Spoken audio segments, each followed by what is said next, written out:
Class 12th English NCERT Flamingo Poem number 2 Keeping Quiet composed by Pablo Neruda। Pablo Neruda को हम जानते हैं एक और दूसरे बड़े नेम से, चूँकि Pablo Neruda पोएट का पेन नेम है। पेन नेम जो कि हम कविता लिखने में, जैसे हमारे कवि हैं रामधारी सिंह दिनकर निराला, तो इस तरह से जैसे निराला है वैसे पेब्लो नेरूडा है। इनका पूरा नाम है नेफ्टाली रिकार्डो रेस बेसेल्टो पेब्लो नेरूडा। पेब्लो नेरूडा को 1971 में नोबेल पुरस्कार मिला वर्ल्ड में पीस एंड प्रोस्पेरिटी का मैसेज देने के लिए। इस पोएम को आगे हम डिटेल में समझेंगे और क्वेश्चन आंसर्स के माध्यम से और कॉम्प्लिकेटेड एक्सप्रेशंस को सॉल्व करते हुए इजी लैंग्वेज में समझने वाले हैं। This is M Rahman and I welcome you to our ऐसी classes of English language and we are going to study the poem keeping quite.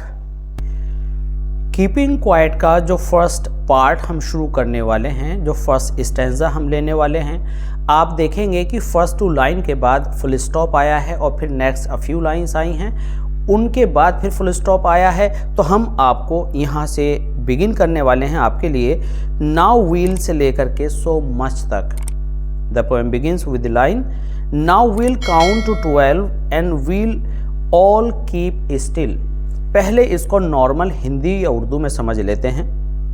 हम 12 तक गिनेंगे और आप सब लोग बिल्कुल शांत रहेंगे। फॉर वंस, एक बार, on the face of the earth, पृथ्वी के, अर्थ के फेस पर पहली बार। वंस मीन्स वन टाइम और फेस मीन्स सरफेस, यानी पृथ्वी पर हम पहली बार शांत रहेंगे। Let's not speak in any language. आओ हम सब बिल्कुल बात ना करें किसी भी लैंग्वेज में। Let's stop for a second. आओ हम एक सेकेंड के लिए अपनी बात को रोकें और अपने काम को रोकें। And not move our arm so much. और हम अपने बाजुओं को बहुत तेज़ी से ना हिलाएं। यहाँ पर कुछ इलस्ट्रेटर्स का मानना है कि ये आर्म्स वेपन को भी कहा गया है, लेकिन हम यहाँ पर आर्म्स का मतलब बाजुओं से मानेंगे। तो ये हमारा पहले स्टैंजा के अंदर ये इसका अनुवाद रहा है। अब हम इसको समझते हैं कि ये जो कीपिंग क्वाइट पोएम है ये कहना क्या चाहती है, इसमें इसका जिस्ट क्या है या इससे क्या मैसेज मिलता है। एक्चुअली जैसा कि हमने बिगिनिंग में आपको बताया था कि इस पोएम के अंदर जो मैसेज छिपा है वो पीस है, वो प्रॉस्पेरिटी है, वो सर्वाइवल है और ऐसा डेवलपमेंट है जिसे सस्टेनेबल डेवलपमेंट हम कहते हैं। वो इस पोएम के थ्रू हमें मैसेज मिलता है। पोएम को पढ़ने से पहले हमें यह समझ लेना ज़रूरी है कि पोएम के अंदर ये मैसेज है कि हमारी जो एक्टिविटीज़ हैं, जो हमारा आगे निकलने के लिए, प्रोग्रेस के लिए, दूसरों के ऊपर अपनी पावर को बढ़ाकर सुपरसीड करने का, आगे निकलने का जो पागलपन है, ये हम लोगों को बर्बाद कर रहा है। पोएट को ऐसा लगता है कि यदि हम इन एक्टिविटीज़ को रोक दें तो काफ़ी प्रोग्रेस हमें मिलेगी जीवन को चलाने में। प्रोग्रेस का मतलब वेपन इकट्ठा करना और डिस्ट्रक्शन मचाना नहीं है, बल्कि पीसफुल लाइफ जीना है। तो ऐसे ही पोएट पहली लाइन में कहते हैं now we'll count to 12 and we'll all keep still. मैं 12 तक गिनूंगा या हम 12 तक गिनेंगे और आप सब शांत रहेंगे। जैसे ही आप इस लाइन को सुनते हैं आपके माइंड में एक सवाल आता है, ये 12 क्या है? तो what does the poet mean by counting 12? ये पहला क्वेश्चन आपको आएगा। तो आप लिखेंगे bye counting 12 the poet means 12 hours और 12 मंथ्स। आप दूसरे शब्दों में ऐसे भी कह सकते हैं for a short time. Poet ये कहना चाहते हैं कि थोड़ी देर के लिए अगर आप किसी भी लैंग्वेज में बोलना बंद कर दें, शांत हो जाएं और अपने हाथों को जो हिलाना है, आपका डायरेक्शन देना है, उसे अगर आप बिल्कुल रोक दें तो इस अर्थ पर शांति व्याप्त हो जाएगी, शांति छा जाएगी और जीवन नष्ट होने से बच जाएगा। सवाल आता है कि किसी भी लैंग्वेज में बात ना करने से कैसे शांति आएगी और हाथ रोकने से क्या होगा? तो ध्यान से समझें। जब हमारे सबसे बड़े झगड़े का कारण हमारी जुबान होती है, हमारी टंग होती है। किसी ने कुछ बोला, हमने रिएक्शन दिया, रिटेलिएट किया, बदले में कुछ बोला और फिर ओवर रिएक्शन आया और जो है वहाँ पर रायट हो गया, दंगा हो गया, झगड़ा हो गया, जंग हो गई और डिस्ट्रक्शन क्रिएट हो गया।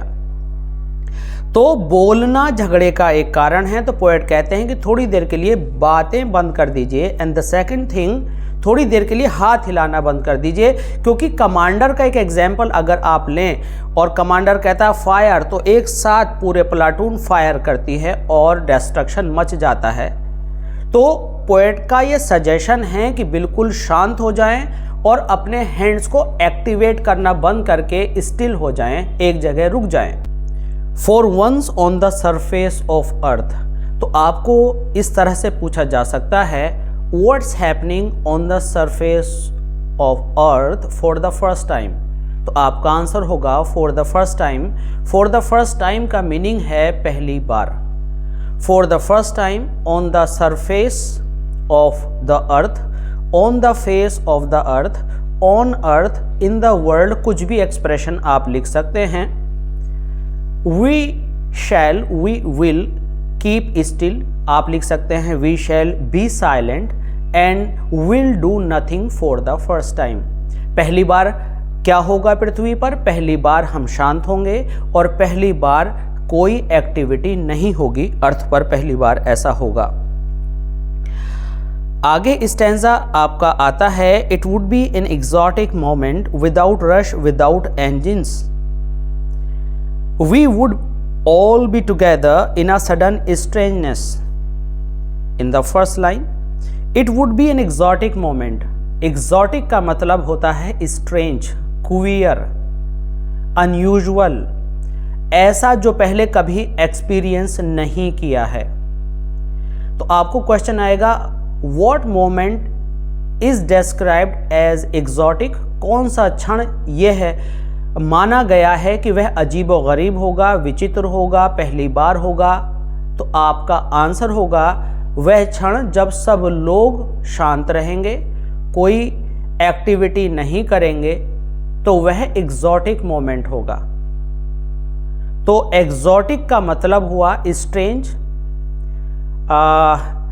दूसरे किसी वर्ल्ड का, अगर कोई भी दूसरे किसी वर्ल्ड का, या हम कहें कोई ऐसी चीज़ जो हमने पहले कभी नहीं देखी हो।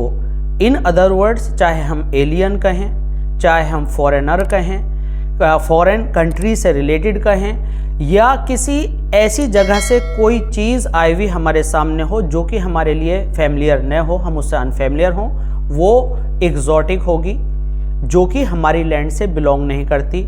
तो शॉर्ट में हम कहेंगे strange.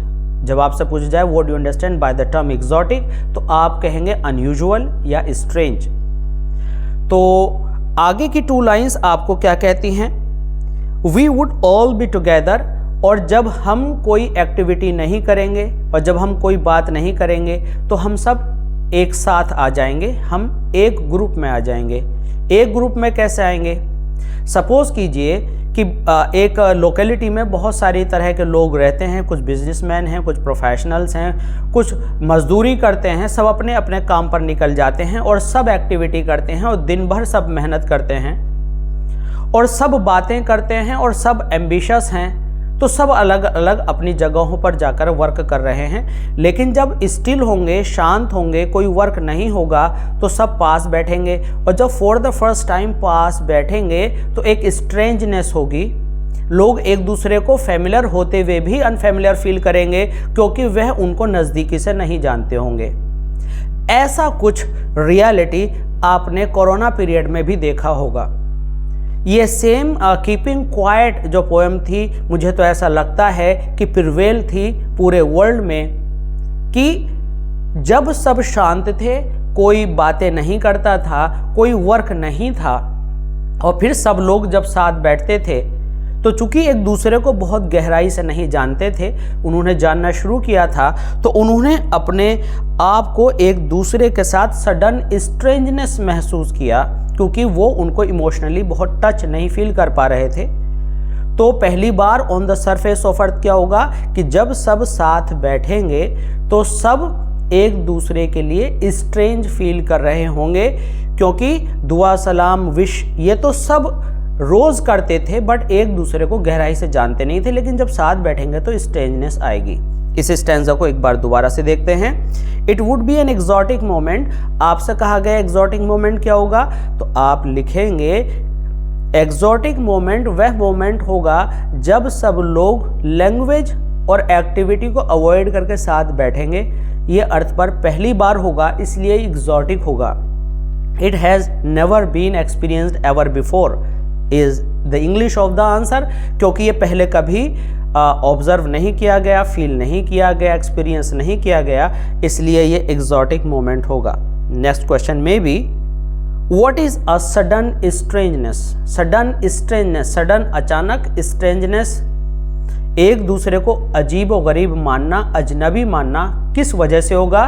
Because man is not used to sitting each other one another, वो used to नहीं है आपस में एक दूसरे के साथ बैठने का, इसलिए पहली बार जब सारे काम को रोक कर लोग बैठेंगे तो वो अपने आप को स्ट्रेंज महसूस करेंगे। इसमें एक लाइन आई है, ये ऐसा मोमेंट होगा विदाउट रश, विदाउट एंजिन्स।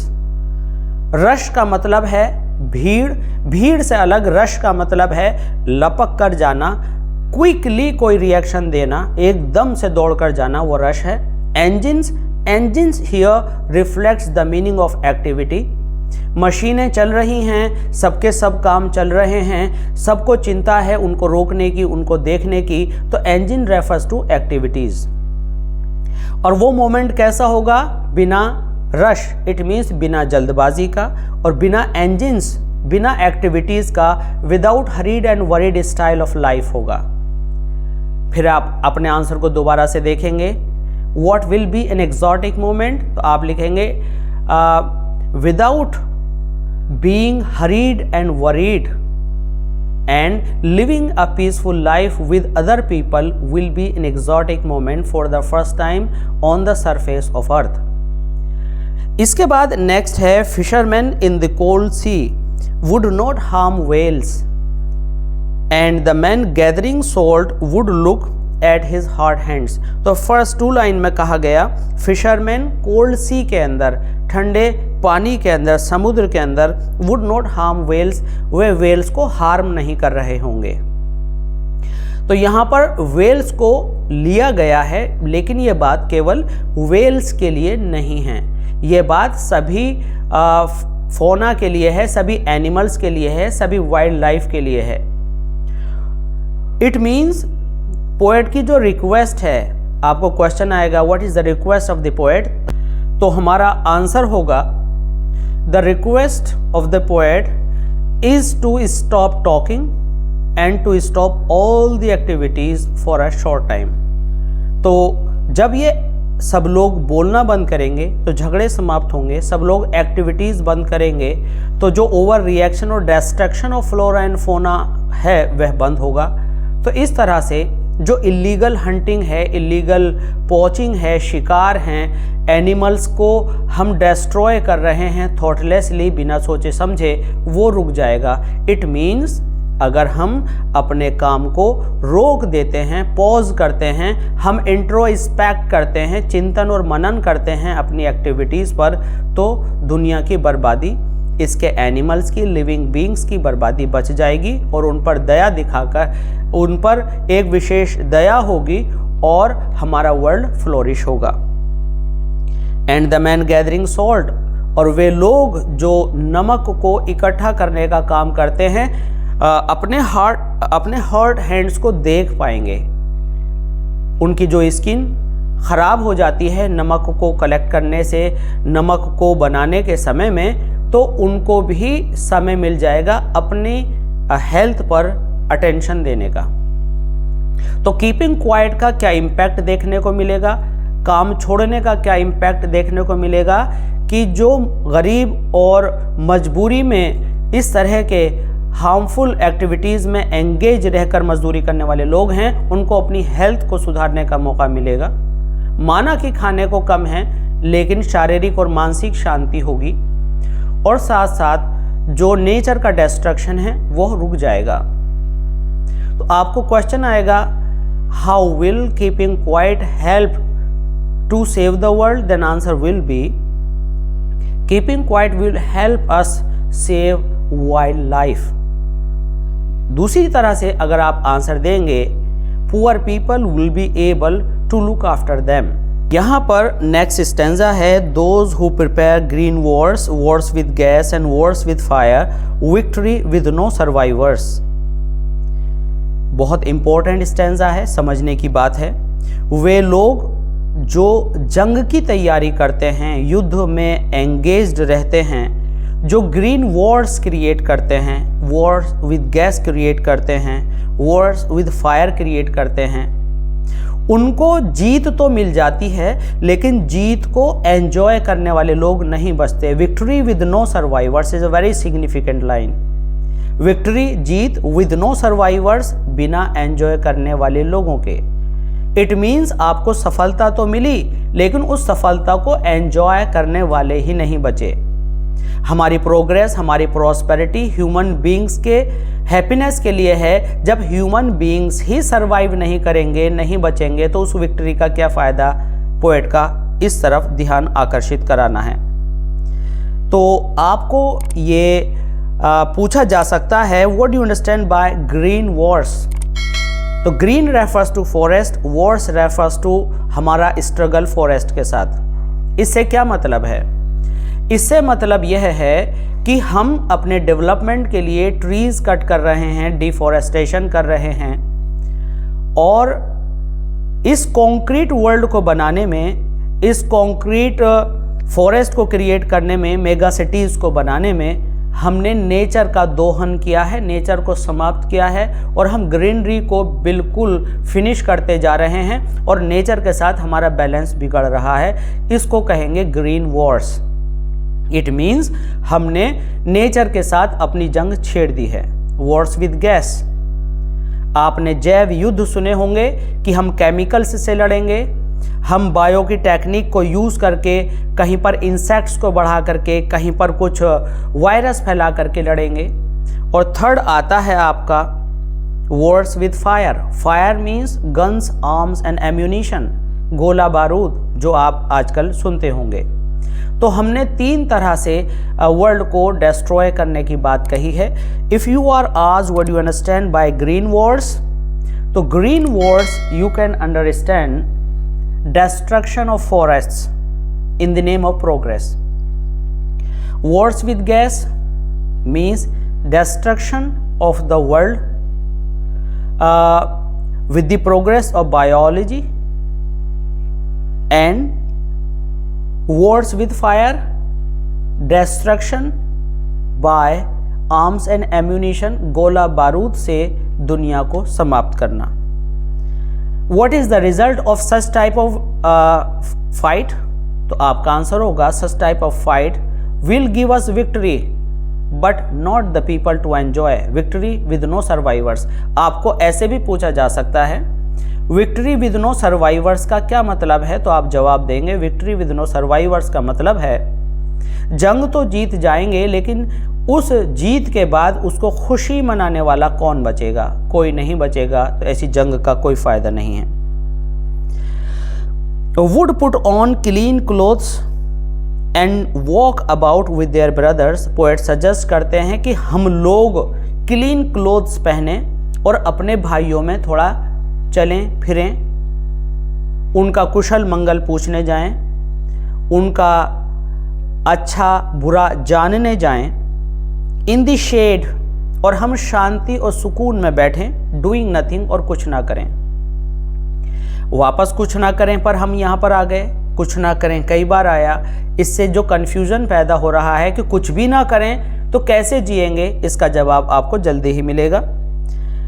तो यहाँ पर हमें बात करनी है, पोएट्स क्या सजेस्ट करते हैं, what do you understand by the line would put on clean clothes. तो यहाँ क्लीन क्लोथ्स से हमारा इन्फेरेंस है, तात्पर्य है, मीनिंग है कि हम एक नया थॉट, एक नया प्लान, एक नया ट्रेडिशन, एक नया कॉन्सेप्ट अपने माइंड में लाएं, एक नई तरह से जीना शुरू करें और हम दूसरे लोगों की फीलिंग को समझें। It means clean clothes means we should adopt a new way of life.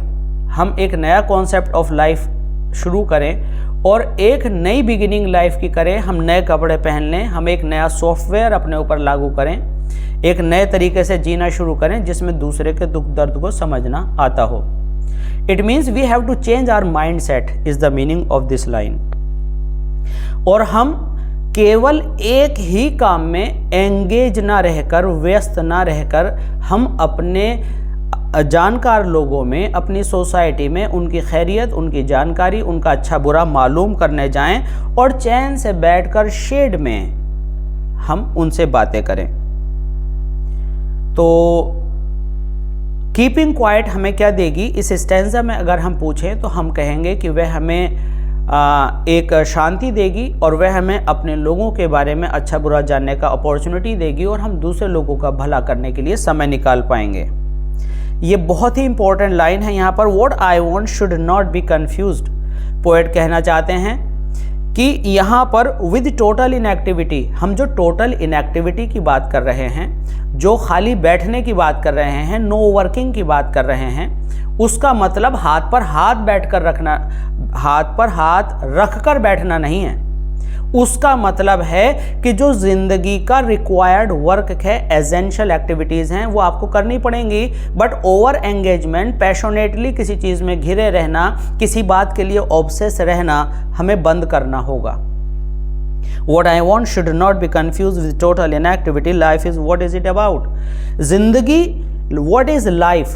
Life is what it is about. जिंदगी वह है जो हमें निभानी ही है। तो यहाँ पोएट कहना चाहते हैं टोटल इनएक्टिविटी का मतलब हाथ पर हाथ रखकर बैठना नहीं, बल्कि जिंदगी की उन ज़रूरतों के लिए काम करना है जो आप करते रहें। इट नेवर मीन्स कि मैंने कहा कि टोटल इनएक्टिविटी है, थोड़ी देर के लिए बिल्कुल काम छोड़ दें, कि आप बिल्कुल काम छोड़ दें और रोटी चलकर मुंह में आएगी। It is not possible. तो इनएक्टिविटी का मतलब over engagement, too much engagement को छोड़कर बैलेंस में लाइफ जीना है। आई वॉन्ट नॉट रग विद डेथ। मैं तो केवल इतना चाहता हूं कि इस over engagement in success in work में थोड़ा सा पीछे हटिए। ट्रक का मतलब यहाँ मैसिव, मैसिव माने अधिकता, डेथ। मैं यहाँ पर जीवन का सत्यानाश नहीं चाहता, मैं यहाँ पर डेथ की अधिकता नहीं चाहता, अर्थात मैं यहाँ पर सोसाइटी की बर्बादी नहीं चाहता। इसलिए मैं कहता हूँ कि आप इन एक्टिविटी में आ जाएं और काम को थोड़ी देर के लिए बंद कर लें। आगे पोएट कहते हैं if we were not so single minded about keeping our lives moving, if we were not single minded. Single minded means एक ही जगह पर दिमाग लगाकर काम करते रहना। कोई भी इंसान अगर एक ही काम किए जा रहा है तो क्या होगा कि दूसरी चीज़ें कमज़ोर पड़ जाएंगी। अगर मेरा माइंड पूरी तरह से सक्सेस पर है, वर्क पर है, सक्सेस पर है, हेल्थ छूट जाएगी, सोसाइटी छूट जाएगी, हैप्पीनेस छूट जाएगी, रिलीफ छूट जाएगा। It is known as single mindedness. यानी हमें बैलेंस रखना है, अति नहीं करनी है, एक ही चीज़ पर नहीं लगे रहना है। If we were not so single minded, poet कहते हैं कि अगर हम एक जगह पर लगातार ध्यान लगाने वाले ना बने रहते, अर्थात सभी को ध्यान देते, about keeping our lives moving, और हम लगातार काम में, कीपिंग मतलब लगे रहना, लाइफ मूविंग काम करते रहना, और अगर हम हमेशा तरक्की के नाम पर काम में बिजी रहने वाले ना रहते तो शायद and for once could do nothing, और थोड़ी देर के लिए हम अपना काम रोक देते, परहैप्स अ ह्यूज साइलेंस। अगर ऐसा ना करते तो भारी मात्रा में एक साइलेंस इस वर्ल्ड के अंदर क्रिएट होती और माइट इंटरप्ट दिस सैडनेस। बहुत ही सिग्निफिकेंट लाइन है। हमारा जो ओवर एंगेजमेंट है काम में, जिसमें हम हेल्थ भूल गए, दूसरों की भलाई भूल गए, सेल्फिशनेस में हम एनगल्फ्ड हो गए, पूरी तरह से घिर गए, अगर हम इसमें थोड़ा गैप कर देते, थोड़ी देर के लिए इस काम को रोक देते, तो शायद ये हमारी सैडनेस को इंटरप्ट करती, दखल अंदाजी करती। कहने का भाव यह है कि अगर हम अपनी एक्टिविटीज को थोड़ी देर के लिए रोक देते, अगर हम सेल्फिशनेस से थोड़ा सा बाहर आ जाते, तो आज जो हमने दुखों की एक चादर फैलाई है, तो शायद वो काम ना करने वाली शांति इस दुख की चादर को टीयर कर देती, फाड़ देती, नष्ट कर देती। आसान शब्दों में, अगर हम थोड़ी देर के लिए अपने काम को बैलेंस करते, छोड़ देते, तो जो दुख हमने वो काम कर करके इकट्ठा किए हैं, तो शायद वह काम ना करना हमारे दुखों को डिस्ट्रॉय कर देता। आपसे पूछा जाएगा what can a huge silence do, तो आप लिखेंगे a huge silence can shatter the sheet of sadness. Huge silence, काम ना करना, इनएक्टिविटी शायद हमारे दुख की चादर को समाप्त कर देता। फिर पूछा जाएगा what is the suggestion of the poet, तो आप कहेंगे पोएट का सजेशन यह है we should not always be engaged in activities, we should pay attention to others too. हमें दूसरों की तरफ भी ध्यान देना चाहिए, ईर्ष्या के लिए नहीं, भलाई के लिए। And never understanding of ourselves and of threatening ourself with death. और नेवर अंडरस्टैंडिंग आवर सेल्व्स का मतलब है कि हम अपने आप को समझ ही नहीं पाए। इसका क्या मतलब है? हम सफलता हासिल करते हैं जीवन को अच्छा बनाने में, ना कि जीवन को समाप्त कर लेते हैं सफलता को प्राप्त करते रहने में। समझने की बात है। हमने अर्न किया and keep on earning, earn करते रहे और मृत्यु हो गई। किसके लिए अर्न किया था? हम अपने आप को अंडरस्टैंड ही नहीं कर पाए कि हमें 2 रोटी कमानी है और फिर उसको चैन से बैठकर खाना है, तो खाने का समय हम भूल गए और सिर्फ कमाने में ही जीवन नष्ट कर लिया। इस तरह पोएट का इशारा है। पोएट कहते हैं ऑफ नेवर अंडरस्टैंडिंग आवरसेल्व्स, हम खुद को समझ ही नहीं पाए और अपने आप को थ्रेट करते रहे और डेथ हमारा रिजल्ट बना। क्वेश्चन होगा what is the threat to death, तो आप कहेंगे आप इस तरह भी कह सकते हैं our over engagement and our inability to understand ourselves, हमारी काबिलियत ना होना कि हम खुद को समझ पाएं, विल कॉज डेथ, डेथ का कारण बनेगी। लास्ट स्टैंजा बहुत ही रिमार्केबल बात कहता है, समझें। इस स्टैंजा में हम बताएं, इसको पढ़ने से पहले आपको समझाएं कि ये स्टैंजा है क्या। पोएट यहाँ पर नेचर का एग्जाम्पल देकर ये बताना चाहते हैं कि कई बार बहुत सारी चीज़ें शांत नज़र आती हैं। प्रोग्रेस के लिए शोर मचाना, भागना, दौड़ना, चिंतित होना ज़रूरी नहीं है। हम शांत रहकर भी प्रोग्रेस कर सकते हैं और ये बात नेचर से सीखने को मिलती है। कैसे? Perhaps the earth can teach us as when everything seems dead and later proves to be alive. आप पृथ्वी को देखते हैं, पृथ्वी भागदौड़ करती हुई दिखाई नहीं देती। एक ज़मीन जो गर्मी के दौरान सूखी और रेतीली और डस्ट से भरी हुई नज़र आती है, रेनी सीजन में वहाँ ग्रीनरी खड़ी होती है। इसका क्या मतलब है? ना तो वहाँ पर हल चले, ना वहाँ बीज बोए गए, फिर भी हरियाली ही हरियाली आ गई। इसका मतलब यह है कि अर्थ हमें यह टीच करती है कि हम पीसफुली, शांति से रहकर भी प्रोग्रेस एंड डेवलपमेंट कर सकते हैं। और ये डेवलपमेंट सस्टेनेबल डेवलपमेंट होता है, ऐसा डेवलपमेंट होता है जिससे दूसरों को हानि नहीं होती। तो अर्थ हमें खुद ये टीच करती है कि प्रोग्रेस के नाम पर over engagement, selfishness, not understanding of ourselves की ज़रूरत नहीं है। आप चैन से बैठें, जितनी जीवन के लिए ज़रूरी है उतना काम करें, आप खुश रहेंगे। और पोएट ये कहते हैं and later proves to be alive, वह पृथ्वी जो बिल्कुल कोई काम नहीं करती, शांत पड़ी रहती है, बिल्कुल मृत जैसी लगती है, मरी हुई लगती है, लेटर प्रूव्स, बाद में वो ये प्रूव करती है अरे वो तो जीवित थी। तो यही आपके लिए भी है कि आप धीमे धीमे अपनी सक्सेस की तरफ बढ़ते रहें, ओवर एक्साइटमेंट ना दिखाएं और एक दिन आप सफल होंगे। बिल्कुल जैसे अर्थ शांत दिखती है लेकिन उसका काम जारी रहता है। In the end, the poet says, now I'll count up to 12 and you will keep quiet and I'll go. आप 12 तक गिनेंगे। फिर मैसेज आया और मैं चलता हूँ, मैं चलूँगा। इट मीन्स पोएट ये हमें समझा गए, उन्होंने हमें समझाया कि आपको थोड़ी देर के लिए अपनी एक्टिविटीज़ रोकनी है। एक्चुअल में we have to introspect ourselves, हमें चिंतन करना है, मनन करना है, अपने एक्टिविटीज़ के बारे में सोचना है। मैं चलता हूँ, अभी जिम्मेदारी आपके ऊपर है कि आप अपने ओवर एंगेजमेंट को रोकें और अकॉर्डिंगली वर्क करें। और जब ये पीस आएगा तो ये पीस आपकी सैडनेस को शैटर करेगी, तोड़ देगी। तो यहाँ पर क्वेश्चन आएगा आपको, what does the earth teach you या teach us? Then answer will be, the earth teach us that we should do work without being hurried and worried and without over excitement and without being over engaged in any work. आसान language में अगर आप कहें तो आप कह सकते हैं, we should do work peacefully like earth as she does not show any agitation or excitement, still we can see a sustainable development on the earth। तो ये रही हमारी कीपिंग क्वाइट। आई थिंक कि आपको अच्छे से समझ में आई होगी और सारी जो इलस्ट्रेशंस हैं वो आपको इजीली क्लियर हो गई होंगी। पूरी पोएट की जो पूरी पोएम है उसकी थीम आपको समझ आ गई होगी। और इस पोएम के अंदर कुछ बचते हैं अब, तो वह है language and style and poetic devices and figure of speeches.